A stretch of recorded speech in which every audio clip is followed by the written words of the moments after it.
Hi ඉතින් කොහොමද මේ කලින් ගෙනපු වීඩියෝගේ තෙවැනි කොටස ඔයගොල්ලන්ට පුළුවන් මේ වීඩියෝ එක බැලුවේ නැත්නම් අපේ YouTube channel එකට වගේම TikTok page එකට ගිහිල්ලා ඒ වීඩියෝස් බලන්න මම පල්ලා comment section එකෙන් අපේ YouTube channel එකේ වගේම TikTok page එකේ links දාලා තියන්නම් ඕගොල්ලන්ට ගිහිල්ලා අපේ වීඩියෝස් හොඳ නම් අපිත් එක්ක එකතු වෙන්න පුළුවන්.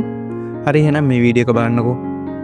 අපේ මේ පුංචි ඇහැ ඇතුලේ තියෙන සෛලයක් කොච්චර zoom කරන්න පුළුවන්ද? ඒක කොච්චර විශාල කරන්න පුළුවන්ද කියලා වීඩියෝ එක හොඳ නම් ඉතින් වීඩියෝ ලයික් එකකුත් දාමු. ඔයාගේ පැහැදිලි අදහසත් කමෙන්ට් එකකුත් දාගෙන මෙයා